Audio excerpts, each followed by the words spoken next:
This is CodEX Machina, a podcast where we discuss reading, publishing, and all things books.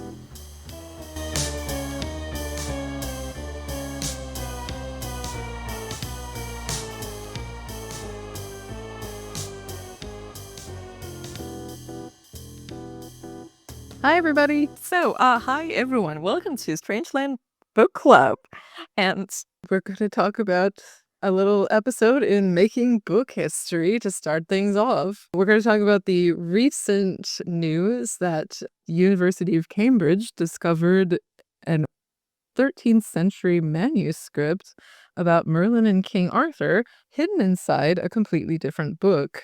As far as I understand it, the book that it was found within was simply a household's record-keeping book, and the manuscript had been torn up to use for binding. And it's a really, really interesting case because they had to use multispectral imaging and some other really recent developments in technology in order to actually understand what was in there without damaging these really fragile book fragments. And the reason we're laughing about my terrible French accent is because the manuscript is then identified as part of the Suite Vulgate du Merlin. I cannot say that properly because I am American. Well, then you should say Suite Vulgate of Merlin. Amen. Well, I'm not from the South, but thank you, Nashville. So what do you guys think? I think this is a really cool use of formerly military technology.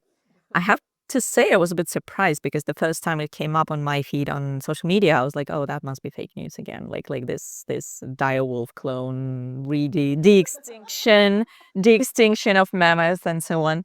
And I was like, yeah, no, I probably should check up. And here we are now having this official information. Fascinating. Well, and I think it does make sense because when you think of the rarity of paper during this time period, what was the time period of the record-keeping book? I think they said 16th century. 16th century. So yeah, if you're needing paper to bind something and you just take it from, I don't know, something you already had, and if this was a very popular book, which it seems it was, there's probably a lot of extant copies of the Merlin tale around at the time, so why wouldn't you tear one up to use for a book that was more important to your household, for example? Yeah. I mean, I would hate to equate it with something like the Da Vinci Code or whatever, but if it was having that kind of viral popularity at the time, you're like, yeah, there's plenty of these around. Who cares if I use one to bind my other book? Of course, I don't know what popular means for something that was written in the 12th century. Is that? Yeah, they said it was a 13th century manuscript. Yeah. So I don't know what popularity means in that context. How many copies would there have actually been around? And how many people would have actually been able to read it? But that's part of French book history, which I'm not as familiar with. So. Yeah, but that is still such a fascinating discovery for book history. It's really making book history. I feel like every time we record this, such a diverse range of things from AI to, 13th century manuscripts. I feel like this is our far less doom and gloom perspective on what technology can do in the book world for once. And for once, we find a way to connect it. But we won't. Let's try really hard not to. How about that? Yeah. Speaking of unchivalric romance,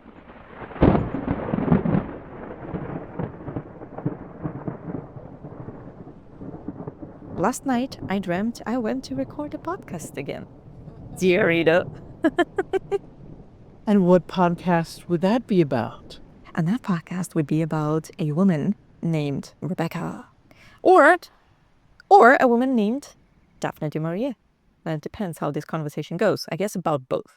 Right. So I have to admit I have read Rebecca relatively late in my life, so to say, at this stage. Because you're a decrepit old person, or what? I feel like it's just a novel that a lot of people have read in their teens, but somehow I was never into romance. I was especially in my teenage years, it was like a repellent for me.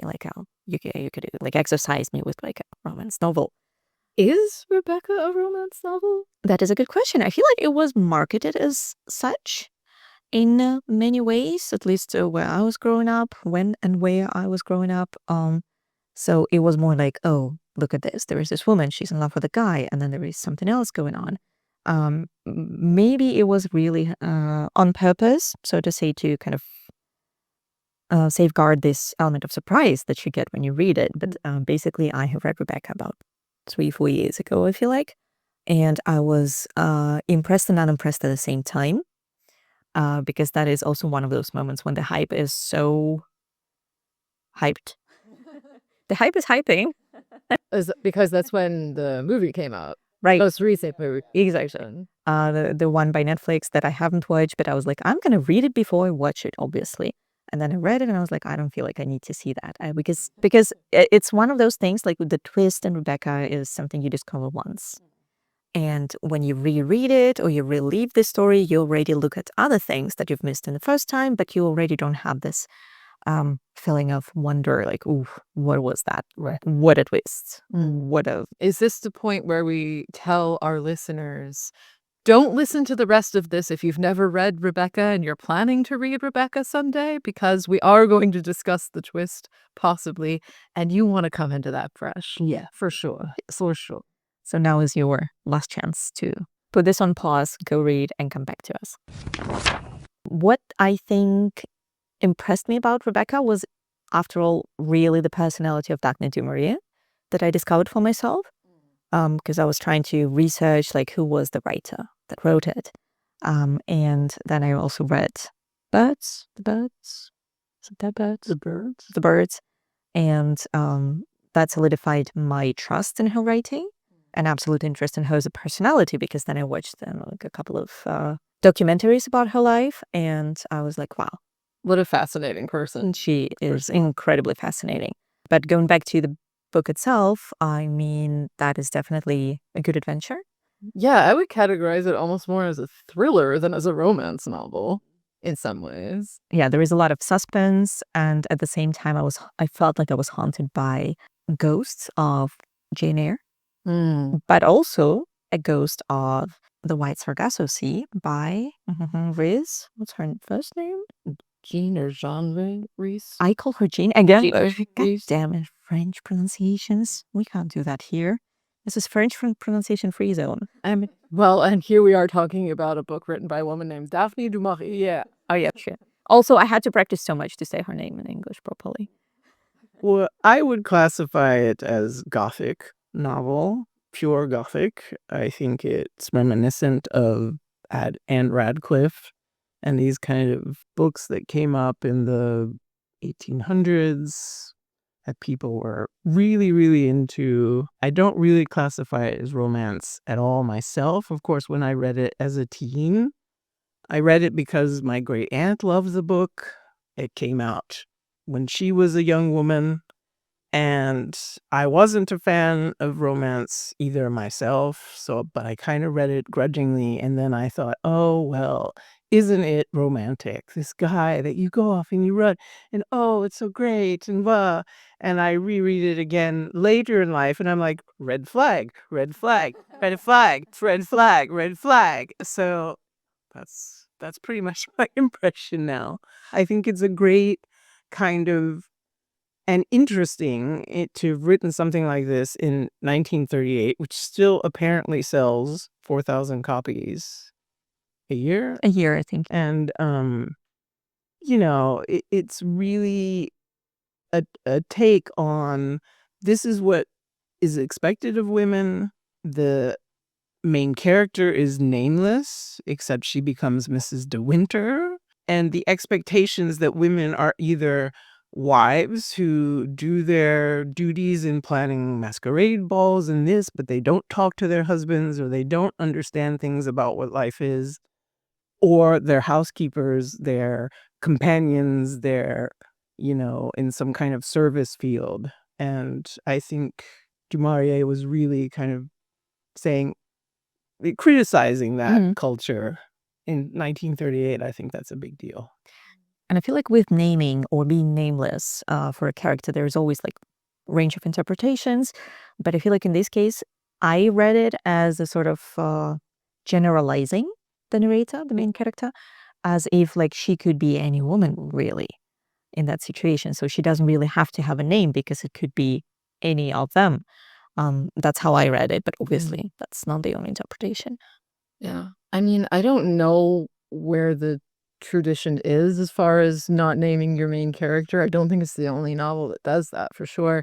But there's some very pointed commentary, I think, about the status of being a woman at the time going on in this novel in particular, because our main character goes from being the companion of this older woman to being the companion of her husband, and there's no point in the story at which she has any kind of independence whatsoever. Her whole role in life is to be a companion, and the only thing that she ever feels inadequate about is who she's being a companion for. And yes, there's something incredibly predatory about the guy, and you were saying like red flag, and I'm like, it's from page 1, right? Just a red flag. I only read this book for the very first time last year. I knew it was a thriller. I knew it had a little bit of a shocking twist, so I decided this was going to be what I read for Halloween last year. I think the year before that was when I read The Haunting of Hill House for the first time. And there was actually, maybe because of when I was reading it, my brain was trying to form this weird little connection between Eleanor in The Haunting of Hill House and this character, the main character of Rebecca, the narrator character of Rebecca. And there's something in there about women who live their lives in service to others and the agency that they can and can't take for themselves. And, spoiler alert for The Haunting of Hill House as well, another novel that's quite old at this point. Eleanor's only agency is to die. And then you get this character who remains nameless. And what is her agency? It's just to stay with her weird, creepy husband forever, even though his choices have completely destroyed their lives. And if I may even throw another person like that from around the same time, and perfect read for Halloween that I read for Halloween last year, The Turn of the Screw. Yes. It's a different house that's haunted, but equally agency-less governess. Perfect example to feed into this like role of these women. Yeah, it's always a creepy house, and it's always a woman who doesn't really know what she would do if she left it. Which is also kind of the Gothic genre and how it developed. And I think it's a good point to bring up Turn of the Screw, because that's kind of one of the books that's traditionally stated towards the end of the Gothic period. But I personally think the Gothic period doesn't end. I think they still keep getting novels because they're popular and they're interesting. And, we enjoy this idea of the terror that isn't extant, but just promised underneath. Yeah, I think there's been some really interesting, like, forays, shall we say, into kind of Gothic literature in, like, YA romance style stuff that's really popular right now. And I would say the thing that's really unique about the new takes on this Gothic literature is that the women get to do a lot more for themselves. There's like, can you have feminist Gothic literature? Because like, I feel like these are the kind of scenarios where the girls are going to rescue themselves and get themselves out of these situations. And I'm like, but then is it still really a Gothic novel? Is it? In the end. I think it can be. Obviously, genres change, but I think if you think about Rebecca, the character that doesn't exist because she's dead. Also, as a woman, she doesn't have a voice in the novel. She's portrayed as evil, a bad wife. She slept around. We get all these accusations about who she was and what she was in a negative light. Yet she can't speak for herself. Yeah. Well, I mean, like, and think about what we know about her, that she was incredibly charming, that people loved her. And, what are her sins? She cheated on her husband. She lied to him. But I mean, yeah, that's not nice, but I'm like, is it evil? Is she some kind of horrible, like, oh, you can't divorce me. And it's like, it's such a weird take on what makes someone evil, because she's this aspirational figure. She's this glittering, beautiful woman. It's making me think about Gone Girl now. Ah. Well, it made Rebecca made me think of Kathy Heathcliff. You know her name before she was Heathcliff. Yes, because that is this kind of personality as well. Like that's just by the virtue of her beauty, she was really popular. But then at the same time, like she did not actually do anything harmful to the point of, okay, she has to be punished like that. Yeah. Well, and there's this real sense in a lot of this literature that the beauty itself is what needs to be punished, because how dare you be that beautiful? How dare you be that adored? Something must be wrong with you. It's this poisonous flower kind Yeah. of thing. Like, if you're that beautiful and that loved, there must be something wrong. You can't just have that. Yeah. And it's really interesting, because you would think of this as like a very masculine fear about women in a man's life, and him being afraid that she's going to leave him, she's going to cheat on him because she's beautiful, she can have anyone. But this is a book written by a woman, and it's the jealousy seems less about that she had to share her husband with this woman, and more about, why can't I be that? I feel like she's more in love with Rebecca than she is with Max. Or wanting to emulate what Rebecca was. Yeah.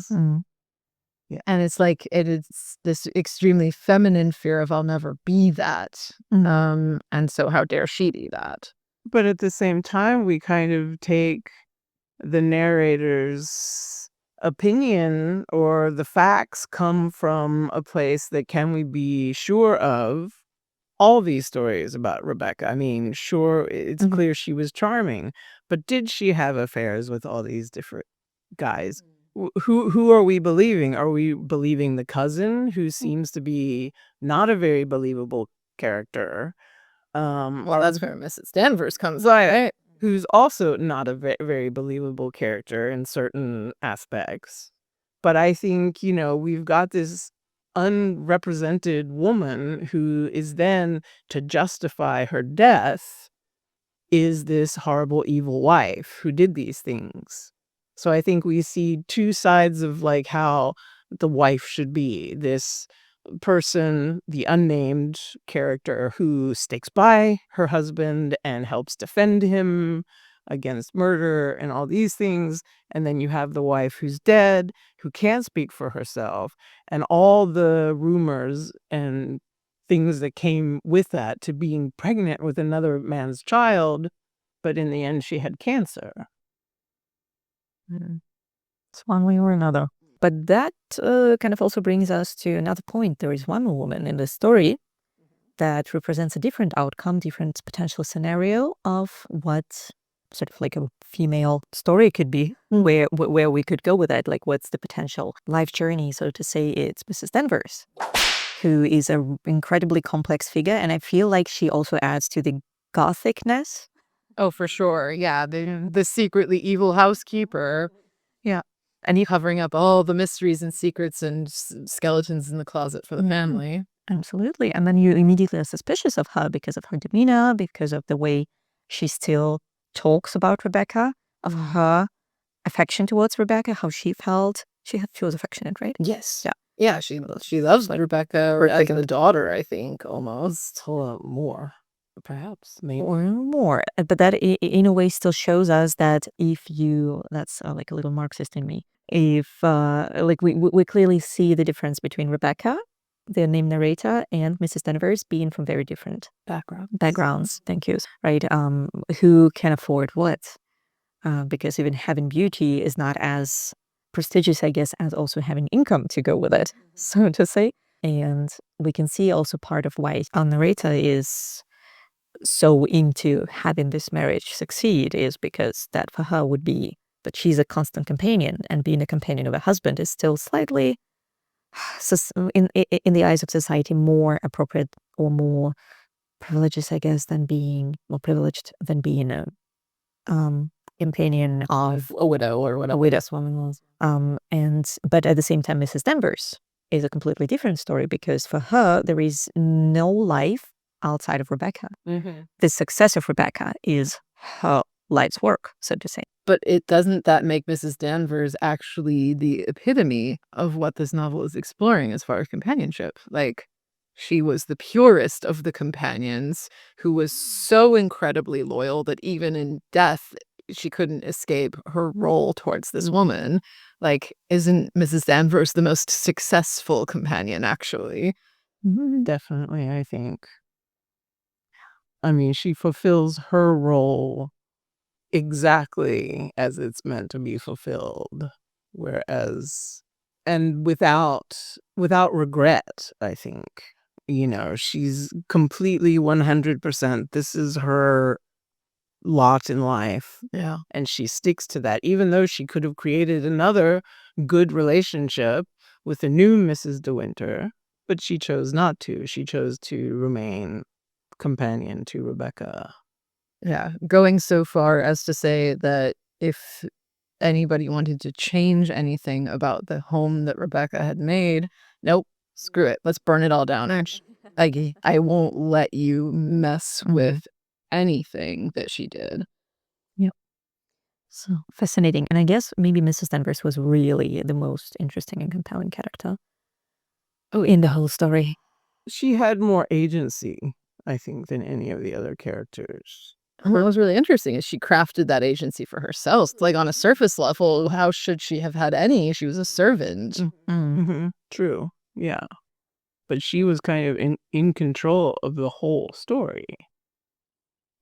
Yeah, I mean, like, she didn't engineer that Max and our nameless narrator should meet necessarily, but the minute our narrator steps into the home, you know that it is not our narrator's home. It never was, it never will be. It is Rebecca's, and Mrs. Danvers is there to preserve that. It's not Mrs. Danvers' home. She doesn't want it to be. She wants it to be Rebecca's, and she will protect that with everything she has. So it's really sinister from the first moment that she steps foot in the house. And we can see how much of the story is actually, like, from that moment on, controlled by her, because we see the narrator's perspective. Like, her entire experience with this whole situation is created basically by Mrs. Danvers in the house, outside of the house as well, obviously. But I feel like even Max de Winter has no effect whatsoever. He's just like, okay, stand here, be pretty, and rich, and male. He's good at what he does, which is to be physically present. That was probably the shortest analysis of this curse. Good job on existing and having speaking lines, sir. Well done, my boy. Well done. He's not even Does he Is he a have good husband? No. He does care about and listen to the narrator's issues, but I mean, he's such an asshole. He is, and I think in the end,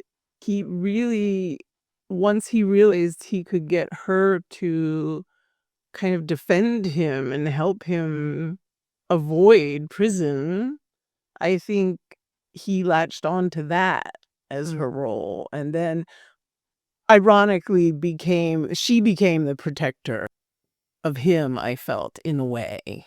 Yeah. When it came to... Yeah, I mean, he was not getting out of that situation on his own. I have a question. What was his motivation actually in having a new wife? And having a new wife who was a companion, so she basically was... I think bomb chicka bomb bomb. Okay. I think there is this sort of attempt made to paint him as a tragic figure, right? That he really had loved his first wife and she was this evil, heinous bitch. How dare she exist? And she cheated on him. And so his heart is broken. And then he meets this other woman who is this very retiring, mousy, shy, loyal woman who latched onto him so immediately and fed his ego. And this is a woman that would not do to him the things that Rebecca did to him. And so he's just like, this is a nice woman. I think I would like to marry a nice woman. Wouldn't that be great for me? Right? Like, and not thinking at all about how much he's upending her life and how difficult she was going to find. He gave her nothing, right? Like, you're going to Manderley with me. I'm going to tell you nothing about it. I'm going to give you absolutely no indication of what running a household of that size is actually like. Just zero warning, throwing her in the deep end because he just wants this, like, sweet, warm companion who will adore him and never betray him. But it's so gross. It's so gross. At least he did not go blind at the end of it. Well, listen. If we want to do one about Jane Eyre, I will show up with the receipts. I will show up with academic papers. I love Jane Eyre. I've probably read that book like 10 times in my life. So I love the academic research, or generally like an analysis of Jane Eyre, because I read it a couple times and I was happy that I read. It was one of the first books I read completely from cover to cover in English, so a while ago. And I was like, oh, that's actually, like, I'm proud of having read it. Not my favorite genre. I loved Jane Eyre's character in the beginning. I did not enjoy the rest of it. But then I did my master's. And then we had a course in, which one was it? That was not postmodernism. That was one of the courses in my master's. I don't know. Remember. a literature course? One of them. Yes. And I'm just trying to remember what point it came up. But basically we read the White Circle SOC. Yeah. And I was like, hold on a second. So I do actually own a copy of The Mad Woman in the Attic. For me, then academically, that was one of the first instances when I was like, oh, this is how post-colonial reading works. And I was like, what? Well, that's what I was thinking. I think Jane Eyre then becomes more part of post-colonial discourse than anything Gothic or romance. Eyre has come up for me in post-colonial discourse more often than it has come up as a good example of a Gothic literature, which is hilarious because it is Gothic literature. It's not often considered like, okay, in the Gothic literature classes I've taken, it's really not discussed Yeah. as part of Gothic literature. It's not one of the main. I guess it's me.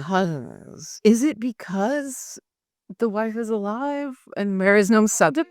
Maybe that's why. I feel like, yeah, when at some point you realize she's alive, I'm sorry if we spoiled this for you. Yeah, it's like spoiling all these 100-year-old novels for you. I'm so sorry.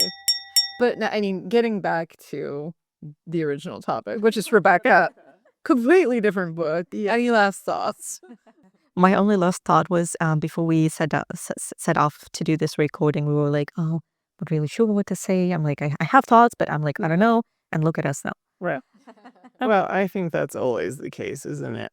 With us, anyway. Yeah. I mean, we could talk for 30 minutes on the weather, a crack in the sidewalk, anything. That's just the three of us talking. For sure. For sure. Absolutely. Maybe as my last take, I'd like to advertise this article by The Guardian. We're going to leave a description in our episode notes. And the article is written by Olivia Lang. I really enjoyed reading her Crudo, among other things. And she has this really comprehensive kind of recap of Daphne du Maurier, who she is, who she was, who she is to us now as readers, who she was as a person, and why Rebecca is a novel about sex, jealousy, and gender. And why it still sells 400,000 copies. 4,000. 400,000 would be pretty remarkable. I am so bad with numbers. I am like numbers. I don't do those. Surely this podcast will make it so. Read this article in The Guardian, okay? Thank you for listening. Let us know what's your experience with Rebecca is like. Who's your favorite woman in this marvelous book? And see you next time. Bye. For you, Sam, Mrs. Danvers. Bye. Bye.